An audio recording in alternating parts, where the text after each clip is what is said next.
Hey, what's going on, everyone? I am solo right now, but it's not a big deal. Andrew will be joining us soon. And welcome to Fauna Radio.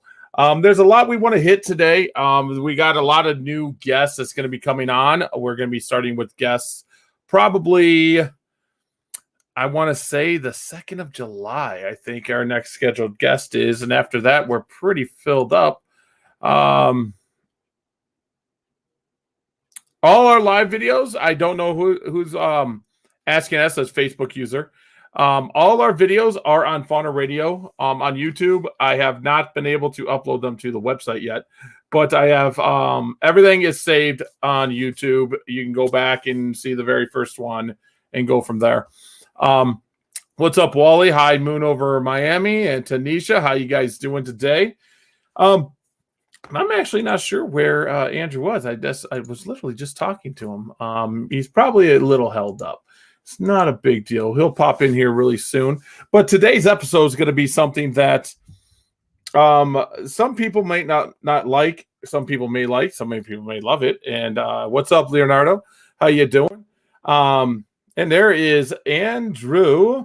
I think I know why he was a little late. It's your anniversary. Of course, and then Happy I was helping the wife, so thank you very much. And no, I wasn't worried about I just got sidetracked for a minute. I texted you 10. I texted you 10 minutes ago, and I was like, "We going live?" And then you were like, "Yeah." And then, dude, I'm the one that's late, right? No, it's not a big deal. I'm gonna go live every Friday. I'm back into it. I did have problems there for a while, but we got a full house right now. Oh, do we? Yeah, and I first want to say, Wally. Yeah, Wally's here. We got Tanisha, Leonardo, Moon over Miami. Thank you, Wally. Thank you. Yeah, it was your anniversary. I knew it was your anniversary because before work, I took a shower and I got out and I seen you post, and I was just running, and I'm like, oh, it's his anniversary. I'll talk to him later, and then work got crazy. I figured that because you were quiet today. I'm like, wow, work must be overwhelming today. And then at 2:00. At 2:00, I got off at 2 because it's only a half day for me. And I said, oh, I'm going to go to a few garage sales because I like garage sales. And I was looking at a cage for my daughter's sugar glider and ended up not being right. But then I just started hitting garage sales. Okay. Started hitting them. And then I look at the time, it's like 5:00. So then the wife says, oh, you got to go to Wally World and pick up this. And I'm like, okay. So I literally didn't get home until 6:00. She had dinner almost done. So I just sat in the living room and then I ate. And then I went upstairs, and then I sat down on the bed, laid down on the bed. I'm like, yeah, I'm not moving for a minute. And then I came down here. And yeah, the table looks good, dude. The table looks really good. Thank you. You got a talent there. You should be charging people for that. I was talking to Wally. My pictus started laying eggs. Yes. I got to wait a little bit till they're a little bit bigger to introduce them, but I've been giving them the extra vitamins and stuff like that. But one laid, the other two are ready to go. You can see the eggs, they're ready to pop out. So I think I got some egg laying machines down here or something. I don't know. Incubate them anyway. You could have it where they have babies without mating. Oh, probably not, but it's always fun. Yeah. And they have hard shells on them. Yeah, it's really different. They got a different shell than I'm used to when it comes to leopard geckos. The first one, I reached in to pick it up, and it was like crunched. I'm like, what the heck? And they're more round, aren't they? They're more round, like little. They're like BBs. Yeah. I sent you a picture of it, didn't I, with my finger next to it? It's not even as big as my fingernail. They're pretty cool, though. You're gonna have nice little babies here soon. The peanut beetles come in handy. My alligator lizards eat some peanut beetle larvae, so they'll be perfect for the picta. How do you separate them from everything? Because I have that one container is just so loaded with them. Because I moved the wheat bran, and you could just it moves. And then I started another colony, and it's happening again. I use tweezers. I use tweezers because I only got a few animals that eat them right now. So all I got to do is get out like 12, 15 of them, and then the alligator lizards are eating full size ones too, but they struggle with it a little bit. Yeah. So I put them in there, and I haven't figured that out yet because they fall through all the netting. Yeah, I have a little sifter, but I think I'm like, yeah, I think they'll fall through that though. So I haven't figured it out yet. I haven't figured out. I know they breed quick. Them are faster than mealworms. Oh, geez, Wally, how do you separate them? Yeah, no, I was sitting there thinking, I only got that a couple weeks back, and next thing I know, I got a full bin full of things already. I'm like, holy crap. Yeah, I have mine in a 6-quart. I probably could separate it out into another one. Because I started, he gave me, I don't know, they were, same size you did. It's like a size of that. Yeah, that's exactly what I did. So when I got home, I put them in a size of this. That's what I did. Moved them up to size like that. They didn't last long in that. And then I put them in a bigger one. And they didn't last long in that. Put them in a 6-quart. I was like, whatever. They're breeding machines. I love them. I got a 6-quart and a I don't know, a little bit smaller than one. Because I took them when I put them in that deli cup, they just were quick, and I was like, well, phew.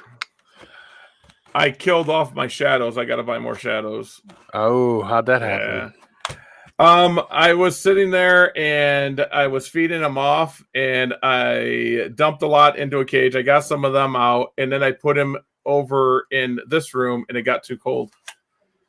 I think it was 60. They're sluggish. I don't know if I kill them all off. They're back in the other room, but I brought them in this room, and it's only 65 degrees. So, yeah, I'm hoping I didn't. But how do you get the worms out of your wheat bran there, Wally? That's what I was asking. I know. I think what he's saying is he puts in a carrot, and then the worms go on the carrot, and you pick up the carrot and then scrape them off. Oh, that's a good idea. That's a good idea. Okay, I was misunderstanding what you were saying there. Right now, I just take my tweezers because I only need like 14 of them at a time. And I just the video you put out today of the geckos, them things are smoking. Yeah, I'm serious. I don't like the video quality. If you look at like my video quality when I'm at the shows, I get the lighting right and I hit the lighting and stuff. Like the intro part when I'm scanning my table. Yeah, I have it looking good. And I'm a perfectionist and I'm lazy. So like I have lighting behind my green screen. I got lighting poles. I got umbrellas, softeners. I have like 16 of them. So I could literally set it all up perfect and make it look perfect. And I get lazy and I'm like, it'll be fine. My camera will pick it up. Is it the light quality was down? Is that what it was? Yeah, it doesn't make me happy. So I adjusted it to look as real as I could make it. I think it looks great. The last two big ones you showed, the albino next to the other one, was that a tangerine blood or something? Yeah. And the albino, but them are oof. The blood I've been working with a long time. The blood and the blood tangerine or the trumper blood. What should I say? The trumper bloods or blood trumpers. It was a mistake. I didn't want them. And when I tested him out, he tested albino, and I'm like, crap. So then when I took his babies and I actually bred them together, I started really getting into some insane stuff. So then I took them trumpers their babies, and bred them back to like, it would almost be like their grandmother, but not like their great aunt. That's what I did. I took it back, and that's when I started bringing them in. This year, I took a male pure macularis, and I bred to a blood female that is 3rd gen. It's insane.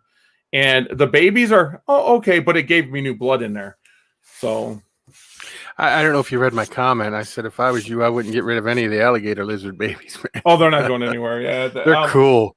I'm going to actually buy 20-gallon longs for them, and I'm going to keep them paired. Even if they're female, all females, I'm going to keep them paired because they do good in pairs. So they're not going anywhere. I love them. I'm looking at them now. They're just sitting there in their cups. They're just like, hey, what's up? The adult mom looked really good too. I don't know how she didn't bite me. I still don't know how she didn't bite me. She bites me every single time. I was waiting for it. I was waiting, and it didn't happen. And like literally, I didn't even cut it out. She didn't bite me the whole time. So I was like, oh, cool. And then someone asked if I was dropping the geckos, if I was dropping them. I'm like, no, it's just the optical illusion when they were jumping off. And when I moved my hand, they would jump off, and I would go back after another one. I didn't think you dropped them. I could see that they jumped. Yeah, I was like, you even said that there on the video. You're like, yeah, they don't want to cooperate. They want to jump. And the reason I don't grab onto the geckos is I got big hands, And if I scare them and you squeeze a baby gecko, even around the neck, they'll drop their tail. So Yeah, see, I got big hands too. I wear a size 17.5 ring. So I try to scoop them. And that's how I save their tails, because people think leopard geckos, you can touch their tail. I pick up adults by their tail all the time. I literally do it all the time. So yeah, it's just Wally, let me ask you a question real quick since you're on here. The Pictus geckos, how easily do they drop tails?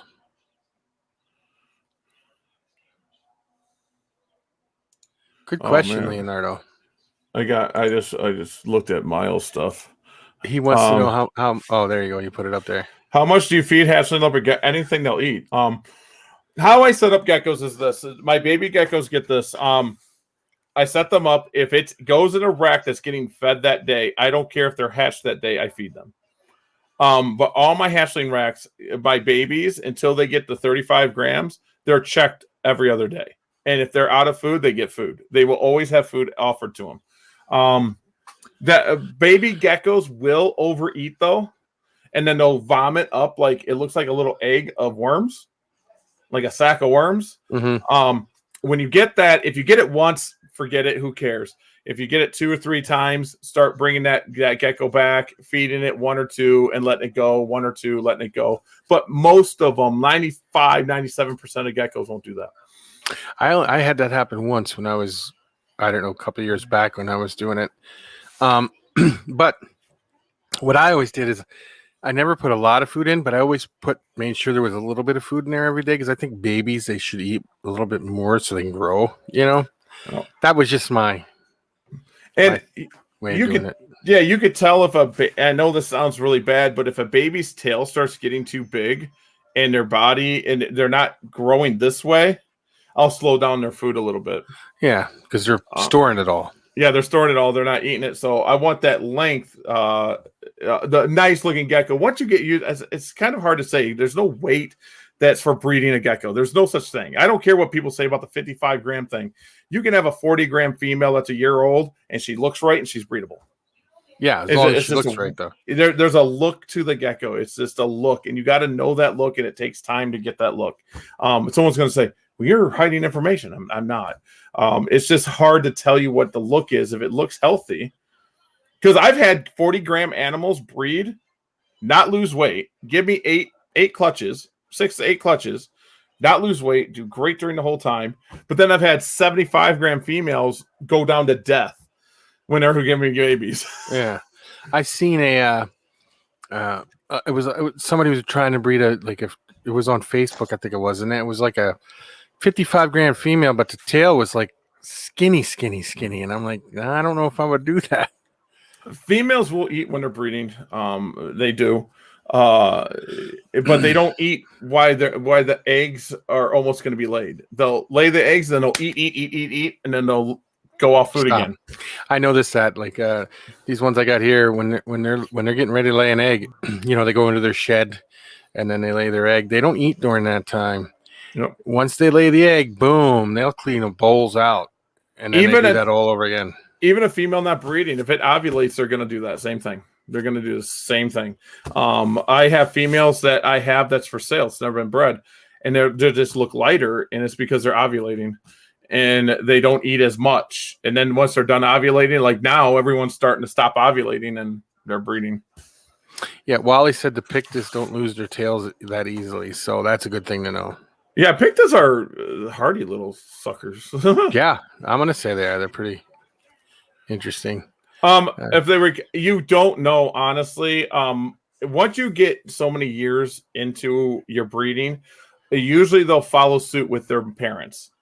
If their parent was one of them ones, let's say the females didn't recover well, her babies may follow suit. No, not always. But you'll be able to tell within 4 clutches. No. I was answering Becky. She asked no question, worries. But, Another thing though, doesn't it also have to do with genetics? Like you get some females that go early and they look good and all, and other ones that won't, and like their parents were the same way. When that's what I mean by genetics, Yeah, yeah. not like morphs or nothing, not like combinations or nothing. I'm I talking have about. it. It's kind of weird. Like I can breed year round. Luna Gecko says he doesn't get any eggs in October and didn't know anyone that does, and I do. I'll get December, early January might be the only month I don't get anything, and that's because I got my collection set up that way, and I know who's going to breed when. And then their babies will do the same thing because a female will ovulate 10 to 12 months. So do you do it? So it's a year-round thing where you got eggs year-round, or do you want to have all your eggs basically at one time and then be done? I got a big chunk, but I'll have eggs. I haven't even paired up like. My patternless stuff hasn't been paired up yet. They haven't even ovulated yet. I gotta get back into focus. Haven't even ovulated yet. I have a Blizzard group. I don't think I'm going to. They haven't ovulated yet. I got a couple Bell groups yet. I got a couple Rainwater females that haven't bred yet. And usually at this time, this is when I sit down and go, what else do I want to pair that's not paired? What else do I want? And I usually start shutting it down, but I'll get stuff like. Now, with the cave geckos, do they have a certain season, or do you think you can do them year round too, like that, or you don't know? I don't know. I got that one pair of breeding ones. I am going out of focus a lot today. It's probably this background. No, whatever. But anyways, I don't know. I am going to keep the male and female together. They seem to do good.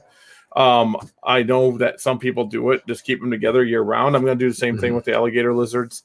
I know some people do that with crested geckos, and they don't seem to have a problem. I always say watch the male, watch the female. If they're not losing weight, there's nothing wrong with it. So I look at it this way. In the wild, there's no way in the wild that a female goes, well, I'm going over here. You stay over there to keep your distance until next year. No, that ain't the way it works. Yeah. So I wonder if Wally, if he's still in here, does he have eggs coming year round too? I'm sure he does. Yeah, I was gonna say with the money he has, I think he might have a short time. But that's one of my secrets with being such a large breeder, and I don't have employees. No. So if I produced everything within a 3-month span, I couldn't physically do it. And that's another reason when you see at shows, you start seeing like different stuff. You'll see like here's Gary's Bloods. Oh, now it's gonna be Raptors. Oh, now it's the Bell stuff, and it's like in sections. And that's exactly why it's that way. See, Wally don't have employees either, but Nanette sure does, doesn't she? Oh, well, I don't know. I still don't know how Wally does it with all the species. Because I mean, he's got different species in different areas. That's a tough thing to do.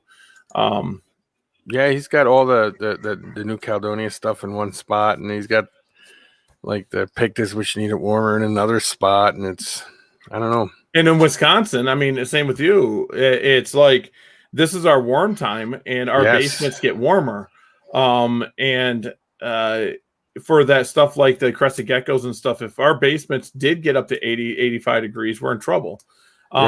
Because right now I heat my room with heaters. Okay, they're oil-filled heaters, and then I have fans, and I have fans that circulate it. So you go in there, and anytime, anywhere is 80 degrees.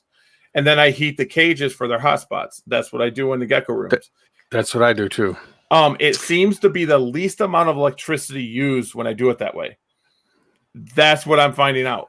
But right now, I have it turned down to so low. I mean, literally, my oil fills are so low; they just barely on to keep it going. Yeah, it's been so hot here that's what I've had to do too. That's why I said when I get next door over here. I picked a different room in the house than the one that was downstairs. I picked the one that was upstairs. It's a little bit bigger of a room, but it'll be easier to maintain the constant environmental temperature. And that's my oh, that's thing. Good to know, Wally. I have to do it a certain way, and I get asked a lot too. Like my buddy Miles, he goes, "How do you clean all those?" I literally have a system where it takes me less than 25 seconds to clean one cage. I have a system too, but you know what my problem is? I end up pulling it out, taking the animal out, clean the cage, put it back, a couple seconds, but then I end up messing around with the gecko for an hour. See, now that's why I like my slow season. That's why I like December and January, because then I can do that. Like, I've sold animals, 2021 animals. I didn't get to see them change. They were sold by 20 grams. Oh, see? I'm not one that holds their animals to 35 grams to sell them. I'll sell high-end stuff before at 15 grams because I know what they're going to be. They might be better than what I'm thinking, but I know these are going to be amazing animals. And I've never had anyone come back to me and go, Gary, I paid $500 for this. I'm very disappointed. No, I've never had it. Like, I got a good deal here, Gary. It's a passion. Like Wally said, it's a passion. If you don't have it in you to do this, that's one of the lines. There we go. I'm seeing a lot of people talk about the money end of it. And someone told me you can become a millionaire. Someone just said it this morning. Can you be a ball python breeder and be a millionaire? Sure, if you're one when you start. I'm going to tell you this. There are breeders out there that make $1 million a year. They did not go out and buy $100 animal and breed it and become $1 million. Nope. It doesn't happen. The investment it takes in this hobby. And then once you do that, you're investing. So let's say I'm on the $200,000 tier. I'm making $200,000 a year. I'm going to invest that into another thing. I'm going to go, let's just use I need Black Knight. I'm going to invest $10,000, $15,000 into Black Knight. That's only 2 animals. Yeah. Yeah. And like Wally said, here it is. If you start with 2 million, you'll be a millionaire because you'll only spend 1 million. Guys, I don't mean to boast myself because I just had a video on Orner Exotics and I said, I'm nobody.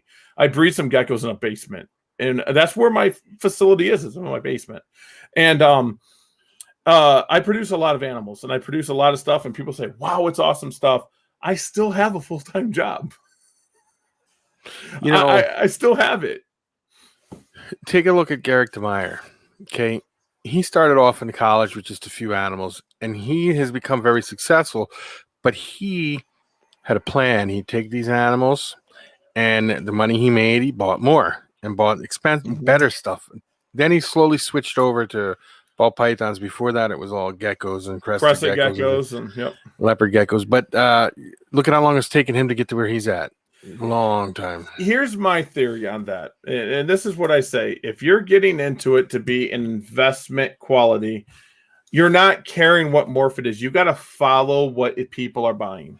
Mm-hmm. There's no passion in it. It's like, no, people are buying this. I have to produce this. People are buying this. So for someone like me or even Wally or, some of the others, they breed what they like and it will go in waves. It's like Bloods might be hot next year. So I might make a lot of money next year. Bloods might not be hot this year. So I might not make as much this year. When I release Clouded, I might release Clouded at the wrong time and melanistic geckos might be nothing. And if you're getting in it just for the money, you're not breeding what you like. You're going to have to breed what they like. You're just going to have to do that. Because if you like normal leopard geckos like I do, I like reverse engineering stuff. Right now, no one else seems to care. No, but they will. They might when you get it figured out. When you get it down, they might be excited. And then with the change of morph markets coming, things are going to be a little bit harder to move stuff because a lot of people are just going to leave morph market because they're not going to want to spend the money. With the money tiers, it's. The money thing when it comes into it, and that gets into why YouTube is really damaging and really helping to the hobby. I can jump online and look for reptile videos, and I guarantee within the first 25, I will have a get rich quick scheme in reptile. It will be these are the top 5 that make you the most money. Yes, we're gonna jump into that. Yes, that's gonna be huge. Yes. And people think YouTube's the only. Okay, I'm not going to mention a person's name, but I was told by someone that says you are not creating enough, and they're not. I don't think they're on the chat. No, I don't see anyone in the chat that said this. So, I didn't want to call them out. They said you are not creating content. You have to create content. Do you know what I said? I said, dude, I stream on 8 different platforms every Friday. What do you do? Just because my YouTube's not big, we get 500 to 600 listens on Twitch alone. So yes, we stream right now. We're streaming on Twitch, a couple YouTube channels, on 4 Facebook pages right now. And Sweet. once Twitter opens up their powerhouse and Instagram, we're going to be streaming on Instagram and Twitter. Let's hope they all jump over here and start following on here. Yeah, and I agree with you. I think that what people need to do is they need to, instead of saying, "Hey, you only do this or you're not doing this," worry about you and build you, and not worry about what other people are doing. Because that's what I say. Because the what I got upset about is this person says there's nothing on YouTube. YouTube is waves, guys. It's a waves. I was doing YouTube back in 2007. I was putting gecko content up. I was putting ball python content up. I was doing it when it was just me, Ralph Davis, a guy named Muff Daddy, and I remember him. I remember him big time. I was put down by my community and my hobby. Like, why are you on YouTube, Gary? That's so stupid. That's so kiddie. And I did that, and I lost my channel because of a stupid. They say hacker, but a hacker's something different. But they hacked my account, deleted all my content, and I said, "Screw this." I had like 400 videos up. I was like, "Screw this, we're done." I know. Another thing that happened with the hobby was like forums, certain forums like BLBC. BLBC tried to destroy other forums. They tried to destroy people. They tried to destroy groups on Facebook, and they just went crazy. That's another thing. People complain about Facebook, right? Everyone complains about Facebook. I'm not even going to bring up TRR. I get it. It's hard to start. But what about forums like Fauna Classifieds? That's still there. Ballpythons.net still out there. Redtailboa. Or it's not redtailboa.net, but there's a boa forum out there. Snakes.net is still out there, and it's a really big forum. So there's forums out there, but the problem is these new generation people are Facebook oriented. They're Facebook or YouTube, and they're saying these old breeders don't want to go to the new way. The new ways aren't working. No. So we're saying, hey, come over here and be fine. Don't crap on the foundation. Don't crap on the foundation. Can I tell you what my problem is with Facebook? What's that? You could have a group with 50,000 people, and one person posts one wrong thing, and the whole group is gone. Then where are you at? 100%. Where are you at then? I mean, that's why I like the forums. Reptile Channel. I remember Reptile Channel. Yes. Reptile Channel was actually a really big thing. It was like a forum, and you registered your pets. Reptile Channel was big. There's another one that, okay, now I'm going to show my age. There used to be a site called MySpace. I remember that. I was on there. MySpace was before Facebook. You had a profile. You could add music to and you could add any music. It started out with music. Yeah, you could put up any music you want, no copyright strikes, nothing. And when someone went to your page, it would play music. You could make your page any different colors you wanted. It was actually really cool. Okay, and there was a person that sat there. Got to bring it up again. Late night Leos. That's another big one. But what happened is there was a person, I forget his name, started a site like MySpace. It was called Reptile Geeks. Never took off. Everyone complained about MySpace, and he did Reptile Geeks. No one went over there. He stopped paying for it. It died, and then it was Facebook. You want me to tell you my age here, Gary? Huh. If you wanted to chit chat with somebody, you had to pick up a phone and rotary it. Wally remembers those days, I'm sure. Wally told me he's 18. Oh, so maybe Wally doesn't remember that. But that's what I'm trying to get this younger crew. The younger people don't understand. They think that we're pushing against them. I'm like, no, we've been there, done that. You know, you've been in the hobby for 4 years. We've been there, done that. We're trying to teach you from our mistakes. And that's my problem with some of these younger people. Like, I'll give you an example. Like, someone says, I'm going to try to breed Emerine to Tangerine. I was like, where do you think Emerine came from? I wasn't being mean.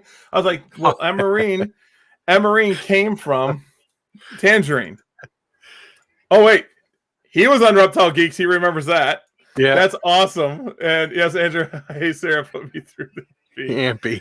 But, and I was trying to help them out saying it's been done. You can still do it. You can still do it. It's awesome. It's just don't act like you're the first. The foundation, you're crapping on the foundation. That would be like me taking Tremper albino, breed them together and saying, hey, guess what? This looks different than the original Tremper albino. It's Orner albino now. Yeah. See? That'd be, or taking Black Knight instead and saying it's clouded now. You get what I'm saying? I'll be taking something else going, I just added a drop to it. I suck at naming stuff. The only reason I named clouded, there was one reason. It was different. I kind of like the name, though. It's got a ring to it. And everyone's like, you named Clouded Blood. Well, I named Clouded Blood because it was clouded and it's blood. Clouded Blood's cool. I don't know, and I don't release it. I don't sell any. So anyone that's putting me down and slamming me, I don't sell them for thousands of dollars. See, and that's another thing. That brings me up to another subject. People need to worry about themselves. They really do. Stop worrying about or going to this person saying, this person's doing this. Well, if you got a problem with that person over there doing that, go confront them. Talk to them personally about it. Say, hey, 100%. I came to you. I had a problem the other day. And then I made a video and other friends came to me. And I was like, well, it's not you guys. It's not you guys bothering me. But this is what's going on. I had so many messages about people's YouTube getting the visitors or interviewing certain people. I still don't know how it hurts to interview someone on a channel and they say, well, it gives them traffic. Okay. Might give them traffic that people just go over there and say, your stuff's crap too. So you understand what I'm saying? So yeah, and I think interviewing them on a bigger channel or interviewing them anyway kind of pulls out the stuff that like, this is the mistakes they're making. Maybe we can help them so they're a better breeder in the long run. And I mean, I was getting stuff like, oh, this person doesn't know this. Now, here's my issue. If I don't like somebody, I go right to them. And I've done it. I'm like, this is my problem I got with you. I don't hate you. And I've helped these people. I've helped people that I say, I just want nothing. I will actually help them. If they take my advice, they take my advice. It's not my business if they take my advice. It's just if they ask me, I give them advice. It's not my business if they say, yep, we're going to do what Gary says. It's not my business. And it's none of my business who anyone has on a channel. But when I see something good, I'm going to say, hey, guess what? That's a good interview. Yep. It's a good interview. And that's what it is. And after I talked to you and stuff, and I started thinking about it, and I talked to another friend that really helped me out. I was really talking to him, and his advice to me was, don't get sucked in to the BS basically. And that it did it for me. I don't need to make people happy. And I'm not the savior of geckos. I'm not savior of anything. I have my morals. And just because I support something that my friend does or a channel does, or if something's a good interview, it's not a bad thing. And that's how I'm going to be. It doesn't matter. If someone wants to be negative, they can be negative. They can be negative over there though. That's what I say. When somebody comes to me with something, I'm like, don't bother me with it, because you got to talk to that person directly. And that's the way it should be. And if someone has a problem with me, come to me. If you got a problem with Andrew, go to Andrew. Exactly.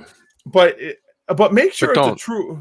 Don't have a problem with me, please. Yeah, but what I'm saying is make sure it's a true problem though. Don't be petty.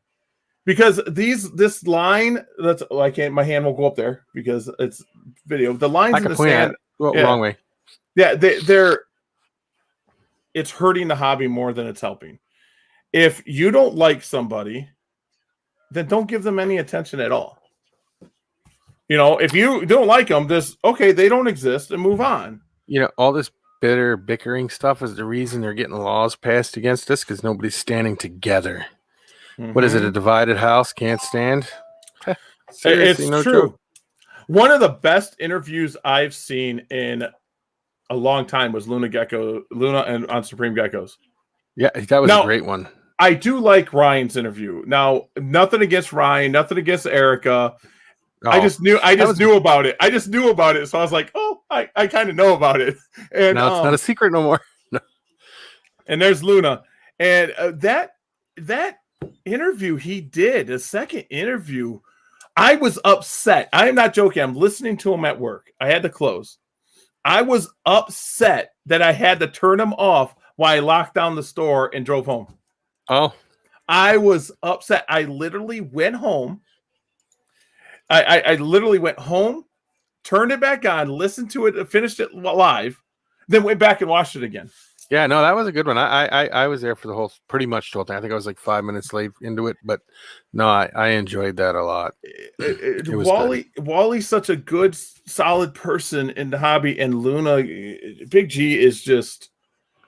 I do have a ton of questions for him that weren't covered, so we're gonna be hitting those because we're gonna be talking about tonight. We're gonna announce something tonight. I just like Luna Gecko's YouTube. When it comes to his YouTube, it's just anyone can tune into that YouTube and get something out of it. Yeah, everything. Like you said, one of the best ones was, I got $1,000. I'm going to open up a reptile thing. That was the great video. It was such a good interview. It was such a good, and I like how Wally's doing that expert breeder interviews. I like that. I like that approach. I think it's really, really good, solid, and something good for the hobby. We can announce it now. I put a teaser up. I put a teaser up on Fauna Radio. Did you guys see that on Fauna Radio's? I may have missed that, and I'm part of Fauna Radio. I may have missed it. I put up. Let me get to it real quick and I will show people before I announce it. I will go over to it and share my screen. And I'm just really excited about some things that we're going to be doing, and this is for me and you. I just put this up, and I'm going to share it. Now you guys are going to see Dave just tagged me in something. Dave Kaufman. I don't know what he tagged me in, but he tagged me in something. Or commented on something I'm tagged in or something like that. So let's get to my share screen. And I think a few people in here will be able to tell what this is. So we're going to go ahead and share the screen. And that's the image that I put up. Aha. It's a little teaser. And since the teaser went up, and I posted this a lot of places, people didn't get. They thought I was talking about crypto, but we're talking about Luna. Yes. We're going to have Luna Geckos, Big G, on Fauna Radio on 7/2, and it's going to be a blast. That it is.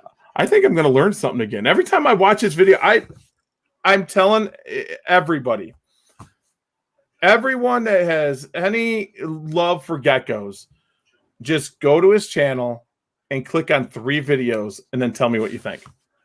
Yeah. 3. Just give me 3. Yeah, well, Wally, you and Annette do a good job interviewing people. I like it side by side like that. I like how they do it. Yes, it is. And no holds barred, ask anything. I have no secrets. See, that's what I like about Luna, though. Big G is. You sure about that? I could come up with some questions that might confuse you. I'm just messing with you. I'm just messing. I tell every single person I talk to that asks me about Luna, I said, just go watch 3. I say, just go watch 3 videos. Give me a half hour of your time. Go watch any 3 videos, and then you tell me. There's only one requirement to be a guest on, though. You got to shave your head first. Yeah, you got to do that. Yeah, you got to do the whole shaving the head thing. So I like doing teasers, and I'm going to start doing teasers like this. I'm going to start advertising a couple weeks out for every show and do teasers. Hopefully it catches on, if you know what I'm saying. Like my at shows when I do the hello cam. So I'm hoping that catches on where people actually want to do it, and I get customers that want to do it and stuff. You know what I like about the idea of the teasers? Because if you don't understand what it is, you're going to be curious and want to check it out. Yeah, exactly. And Roy, I'm telling you, it takes a lot for me just to throw this much support at somebody. It does. It takes a lot. Luna Gecko, you can just any 3, and just watch them and then come back and talk to me. And then after that, you'll want to go back and watch the rest. I mean, he puts them together great. He's got a good partner that helps him out. I mean, he's great. Yeah, he's great. I have to admit, he's good. And I'm really excited about it. And I think that he's one of the. I think he could be one of the top leopard gecko channels out there, and he's not. And he should. He did a live stream today on. Was it today or was it yesterday? Today or yesterday on Instagram, and I was watching it. It was a good one. Look at that. I started watching him the other day when you mentioned him, just put his channel on autoplay during the workday. I'm telling you, I love what he does. He's just it's awesome. You'll learn something. I learned something from him. I do. Just because I'm a gecko breeder and I'm a reptile person for the last 20 plus years does not mean I know everything by far. But I don't pretend to know more. I'm telling you, Big G, I just doesn't. I'm gonna tell you, it might not be how much you know; it's the way you put it out. Yep, you're very good at it. And you want to know something that really is big to me? This is really big to me. I can sit my daughter down in front of Luna Gecko's channel, and it's fine. Another thing, he's got a passion. He's very passionate about it, and that makes a difference too. Mm-hmm. Because the way I see it, he doesn't have to do this. His daughter got him into it, and he's seen something he liked, and he looked at it and goes, "Wow, that there's a gecko brother to me." I'm sorry, that's a gecko brother to me. I follow. I think I follow his daughter on Instagram also. I want to say their Instagram's amazing, but that goes back to the lines where some people say it has to be YouTube. He has a following on Instagram. Oh yeah, I wish I had a following like that. And I've been on Instagram forever. So Luna built on Instagram first. He's got a following. And, there's people that go on Facebook and build a following. Then there's Twitter, which I hate Twitter. I love Twitter for my football, but I hate Twitter for Winter Exotics. I just can't get into it. Instagram, I get going there and stuff. But just promise me one thing, Luna. When your YouTube takes off and you got 20 and 30 and 40,000 subscribers, don't become the person that's like, I can't be bothered with you little people no more. That's one thing I don't see that with him. No, I don't either. I'm only playing. And I think he feels the same way as me that when I take it. He would rather be himself and have less subscribers than be someone he's not. Mm-hmm. I feel that about him. And that's where I take it personal. Like when someone takes a stab and says, oh, the old breeders don't like this, and they try to make out them, it's not that we don't like it. It's we're offering it. We might have done that a little bit there. Like I watched a video with someone that says vendors did not like when new vendors came in with banners and nice displays because their displays became crappy. Okay. And I was like, it wasn't that. It might have been the way you acted to them because they were there before you. They built what you're using now. Yeah. Yeah, they built it. They started the reptile shows. They brought the animals in the country and figured out how to breed them. And now you're not doing the work. You're like, hey, how do you do it? I want to do it too. Now, I get that we should share information. I totally get that. But remember when you brought up Pac-Man frogs and hormones? Oh, yes. Okay. Now, I totally understand. I don't agree with it because I like sharing information. But people in the hobby need to understand this. There's a difference between agreeing and understanding. I understand why the Pac-Man frog people don't do it. Because, one, they'll create a lot more competition. And the animals cannot be home. 5 million frogs can't be home. It just won't happen. No. And if someone puts the time in and loses money and loses animals and loses this and loses that, they don't want to go to the next guy and say, hey, I did all the hard work. You waited 2 years. Now here's all the stuff I learned. Do you see what he's doing there? Do you see what Luna said there? That's a good thing. It's all about community. I'm doing Open Mic Monday on Instagram Live where anyone can come on live and promote their channel. That's actually really freaking cool. That's actually really cool. Especially with the followers he's got on there. That's actually really cool. I'm telling you, I like Big G's vibe. I just like his vibe. And that's why I was trying to tell these young guys. I'm like, stop thinking that your way's the best. We know that there's got to be change, but don't crap over stuff. Don't crap on it. You know, like if I keep always going back to reverse stripe. Someone didn't know what reverse stripe was. And he kept going. Everyone has clothes on.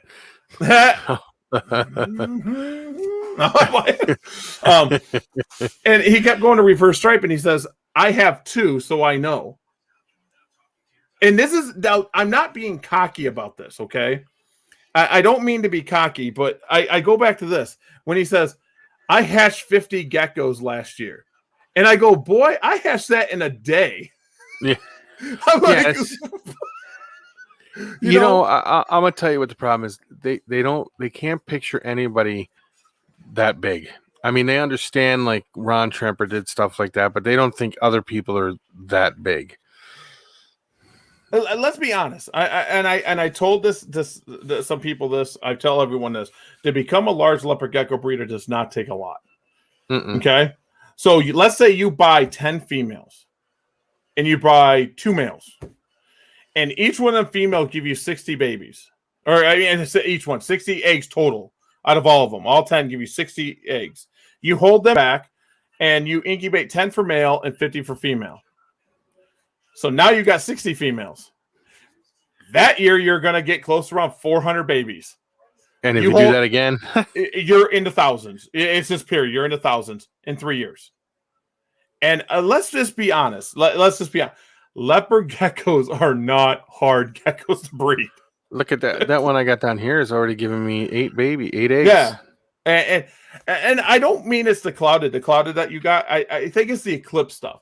Eclipse is just a really solid, and that's why people put it as a really solid gene. There's nothing wrong with it. There's no spinning. It's a TikTok mentality. It's all about, I like what he just said.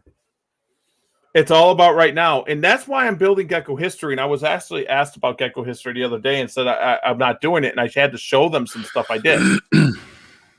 If I threw Gecko History up in 2 months, it would be bull. It would be BS. Yeah, because you're not going to get everything covered, and you're not going to have enough research into stuff. Yeah, I want to get it done right, and I want it done properly. And Ron Tremper is the first person I went to, and I said, "Hey, Ron, can I pick your brain?" His exact words: "He goes, pick my brain anytime you want. I'm retired, bud." That's what he said. He goes, "I'm retired. I'm here for you." And so then he says, "Use my books. Use my books." And I told him right there. I said, "But you're wrong on the white and yellow." I told him that. And, you know, he goes, okay, agree to disagree. It's fine. I'm like, that's okay. And, but he said, I'm here. Let's get the right information. Ron Tremper did a lot for the hobby. And some of these new people are crapping on Ron Tremper. They're crapping on him. Why? Guy started back in the 70s, 60s, and 70s, right? He bred leopard geckos when people thought it was stupid. he took literally 5 males to 100 females, put them in a big tub, and a horse watering trough. Yeah, he said. And guys, this is the past. This is how the foundation was working. Like, let's give you an example with something in my collection, the alligator lizards. When I got them, and they're not common at all. They're common down south for people in their yards and stuff, but they're not common in collections. And I put them. I thought, oh, they don't need heat. I'll just put them in the 78 to 80 degree room. I almost killed them. Mm-hmm. So I almost killed them right away. If I would have not had help, I would have killed those. Had to get 2 more until I had to get more and try to figure it out. Like, oh, it's the heat killing them. Who would have thought to put them at 65 degrees? The past. Some people won't share that information either. You know that, right? There are people out there that won't do it. I'll tell you who shared it with me. There is no information about Barissa. It's Barisa. I don't know if I'm pronouncing it right. Barissa. It's an alligator lizard. There's no information. There is no captive care information out there. There is one kid that has some information on how to get babies on YouTube. And there's papers out there. There's scientific papers out there. That is it. Ryan is the one that told me, he goes, Gary, put him at 65 degrees. And I trust Ryan with everything. I trust with everything. So I brought him in here. I put him at 65. I literally iced them down during the hot days. I had ice around them. They're fine. I put ice packs behind their cage, and they would lean up against the ice packs at the side. See, now that's pretty cool. So then, like, give me another example. Like earless monitors. There's people that people get crapped on when they're the ones coming in and bring it in. Yes, they're not going to share the information because they're the one busting their butt and lost. I know it's not about money, but it's about money. When you lose thousands upon thousands of dollars with losing animals, and then you're an animal lover and you're losing animals to figure out how to keep them, and then you have some Joe Blow come up 2 years later after you figure it out, go, well, can you show me now? See, that's hard. Here's the big thing, though. People could do research, right? And then they can see if you do enough research, you can mimic the environment they come from and stuff and get it to go. Now, like with the Pictogeckos, you think I've done a lot of research on these guys. That's all I've done. You think I could find anything else out there that tells you size on breeding size? From a person? Oh, from a person other than Wally? No. The only person I went to is Wally. He told me what his are, and I'm going to wait until they get that size before I put the mail in there. But that's the problem. Can't go on and, you see all these videos out there. Not one video discusses it. But they show you breeding, they show the eggs, but they don't discuss, like, wait till it's this size. Yeah, I can go find leopard gecko videos that say wait till they're 45, 50, 60 grams or whatever, It used to be 30 grams. Yeah. But you're not going to find that on the Pictus geckos. And people think because I talk this way that I agree with keeping information. It's not. I don't agree with it. I just understand it. Because, just like, let's say you were the first one to bring Pictogecko in, and you figured it all out. And let's say you dumped in, I don't know, let's say $5,000, and you lost half the animals, but now you're producing them. You figured it out. You could write the care book. You could write it. And then you're sitting there in the back burner with them. And then someone like myself, I'll just bring me, hey, show me how to do that. And you do it out of kindness of your heart. Like, oh, this is how you do it. And then I just start producing many of them. And it looks like I was the one that did it. It would hurt, even though it was me, it would hurt. That's why I understand stuff. Like ball pythons. Everyone's like, ball pythons. Well, guess what, guys? Ball pythons and leopard gecko stuff is out there because everyone can do it. And for the people saying there's no leopard gecko information out there, there's a ton. It hasn't changed. It has not changed. It has not changed. Ball python people say, 1,500 grams for a female. Don't do it before that. You can get a shipment in of a ball python that's 900 grams, and they could lay eggs. There used to be a guy called Jazz Ball. I remember Jazz Ball. He would breed a female 800 grams. Yeah. It would be a 2-year-old 800 gram animal. Let's see. But the relative billions of Leos bred, not as many picked and that's exactly it. But that's what I'm saying is when something's new, it's going to be harder to get information about. And certain people are saying there's no information about leopard geckos, but there's tons about ball pythons. There is.